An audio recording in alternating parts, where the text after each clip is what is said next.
Health emergency ಇದೆ ಅಂತ ನಾನು ಹೇಳ್ತಾ ಇರೋದು. ಪ್ರತಿ ವರ್ಷ 24 ಲಕ್ಷ ಜನ ಗುಣಮುಖವಾಗುವ ಕಾಯಿಲೆಯಿಂದ ಸತ್ತೋಗ್ತಾರೆ ಅಂಡರ್ ಟ್ರೀಟೇಬಲ್ ಕಂಡೀಷನ್. ಪ್ರತಿ ವರ್ಷ 24 ಲಕ್ಷ ಅಂದರೆ ತಿಂಗಳಿಗೆ 2 ಲಕ್ಷ ಜನ ಆಯಿತು. ಇದೊಂಥರ ಸಾವು ಅನ್ಬೇಕಾ ಅಥವಾ ಸರ್ಕಾರಿ ಕೊಲೆ ಅನ್ಬೇಕಾ?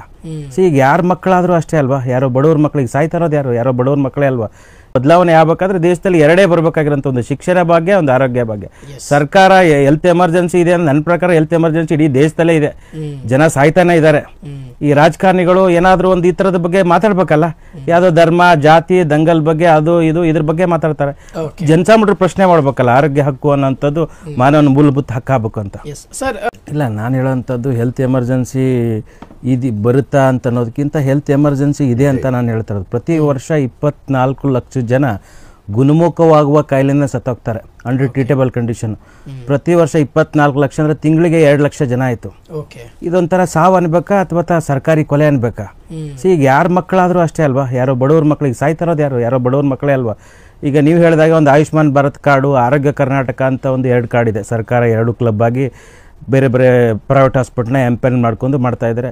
ಅವು ಎಷ್ಟರ ಮಟ್ಟಿಗೆ ರೀಚ್ ಆಗ್ತಾನೆ ಇಲ್ಲ, ಆಗ್ತಾ ಇಲ್ಲ. ಈಗ ಒಂದು ಸ್ಕೀಮ್ ಮಾಡೋದಕ್ಕೆ ಒಂದು ಸ್ಕ್ಯಾಮ್ ಮಾಡುತ್ತೆ ಸರ್ಕಾರ ಅನ್ನೋಂಥದ್ದು. ನಿಮಗೆ ಗೊತ್ತಿದೆ ಸರ್ಕಾರದ ಪರಿಸ್ಥಿತಿ ಹೆಂಗಿದೆ ಅಂತ.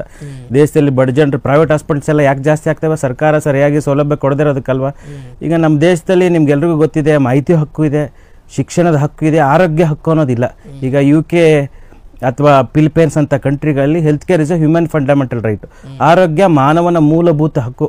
ನಾವು ಇಂಡಿಯನ್ ಸಿಟಿಸನ್ಸ್ ಆಗಿ ಆರ್ಟಿಕಲ್ 21 ಪ್ರಕಾರ ರೈಟ್ ಟು ಲೈಫ್ ಇದೆ, ಜೀವಿಸುವ ಹಕ್ಕು ಇದೆ. ಆರೋಗ್ಯ ಹಕ್ಕು ಅನ್ನೋದು ಮನುಷ್ಯನ ಮಾನವ ಮೂಲಭೂತ ಹಕ್ಕಲ್ವಾ.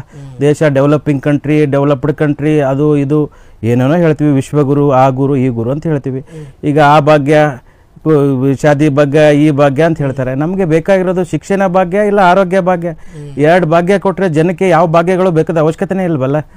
ಅದಕ್ಕಾಗಿ ನಮ್ಮ ದೇಶದ GDPಯಲ್ಲಿ 1.2% of our GDP on spending only health ಕೇರ್ಗೆ. ಬರೀ ಎಷ್ಟು ತುಂಬ ಕಡಿಮೆ, ಮಿನಿಮಮ್ 3% ಅಥವಾ 6% ವರೆಗೂ ಹೆಲ್ತ್ ಕೇರ್ಗೆ ಸ್ಪೆಂಡ್ ಮಾಡಬೇಕಾಗಿರುತ್ತೆ. ನಿಜವಾಗ್ಲೂ ಹೆಲ್ತ್ ಎಮರ್ಜೆನ್ಸಿ ಇದೆ. ನಾವು ಯಾವುದೋ ಒಂದು ಕಾಯಿಲೆ ಬಂದಾಗ ದೇಶ ಆರೋಗ್ಯ ಸಚಿವರು, ಕೇಂದ್ರ ಆರೋಗ್ಯ ಸಚಿವರು, ರಾಜ್ಯದ ಆರೋಗ್ಯ ಸಚಿವರು ಅಥವಾ ಸರ್ಕಾರ ಏನು ಮಾಡುತ್ತಂತ ನಾವು ಕೇಳ್ತಾ ಇರ್ತೀವಿ. ನಿಜವಾಗ್ಲೂ ಸರ್ ಹೇಳಿದಾಗೆ ಯಾವಾಗ್ಲೂ ನಮ್ಮ ದೇಶದ ಆರೋಗ್ಯ ಸ್ಥಿತಿ ತುಂಬ ಚಿಂತಾಜನಕವಾಗಿದೆ. ಕಂಪೇರಿಟಿವ್ ಕೇರಳ ಮತ್ತು ತಮಿಳುನಾಡು ಕಂಪೇರ್ ಮಾಡಿದರೆ ನಮ್ಮ ರಾಜ್ಯದ ಆರೋಗ್ಯ ಸ್ಥಿತಿ ತುಂಬ ಹೀನಾಯವಾಗಿದೆ. ಕೇರು ಮಾನವನ ಮೂಲಭೂತ ಹಕ್ಕು, ಅದೊಂದು ಆರೋಗ್ಯ ಹಕ್ಕು ಅಂತ ಒಂದು ಕಾನೂನು ಬರಬೇಕು. ಹೆಂಗೆ ರೈಟ್ ಟು ಎಜುಕೇಶನ್ ಇದೆ, ರೈಟ್ ಟು ಹೆಲ್ತ್ ಅಂತ ಒಂದು ಕಾನೂನು ಬರಬೇಕು. ಮ್ಯಾಂಡೇಟರಿ ಆಗಿ ಸಿಗಬೇಕು. ಪ್ರತಿಯೊಬ್ಬ citizens, direct tax payers or indirect tax payers, ಎಲ್ಲರೂ ಪೇನ ಮಾಡ್ತಾ ಇದೀವಲ್ವಾ.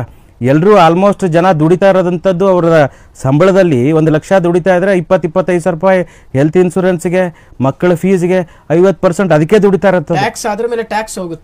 ಟ್ಯಾಕ್ಸ್ ಮೇಲೆ ಟ್ಯಾಕ್ಸ್. ಈ ಟ್ಯಾಕ್ಸ್ ಅನ್ನ ಕಟ್ಟಿ 18% ಟ್ಯಾಕ್ಸ್ ನ ಕಟ್ತಾ ಇದ್ದೀವಿ. GST ನಾವು ಟ್ಯಾಕ್ಸ್ ಕಟ್ಟಿ ಟ್ಯಾಕ್ಸ್ ಪೇಯರ್ಸ್ ಏನಿದೆ ಹೇಳಿ, ಒಂದು ಸರಿಯಾಗಿ ರಸ್ತೆ ಇರಲ್ಲ.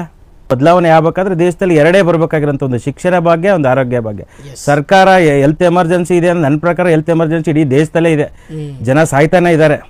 ಈ ರಾಜಕಾರಣಿಗಳು ಏನಾದರೂ ಒಂದು ಈ ಥರದ ಬಗ್ಗೆ ಮಾತಾಡ್ಬೇಕಲ್ಲ, ಯಾವುದೋ ಧರ್ಮ ಜಾತಿ ದಂಗಲ್ ಬಗ್ಗೆ ಅದು ಇದು ಇದ್ರ ಬಗ್ಗೆ ಮಾತಾಡ್ತಾರೆ. ಜನಸಾಮಾನ್ಯರು ಪ್ರಶ್ನೆ ಮಾಡ್ಬೇಕಲ್ಲ, ಆರೋಗ್ಯ ಹಕ್ಕು ಅನ್ನೋಂಥದ್ದು ಮಾನವನ ಮೂಲಭೂತ ಹಕ್ಕು ಆಗ್ಬೇಕು ಅಂತ.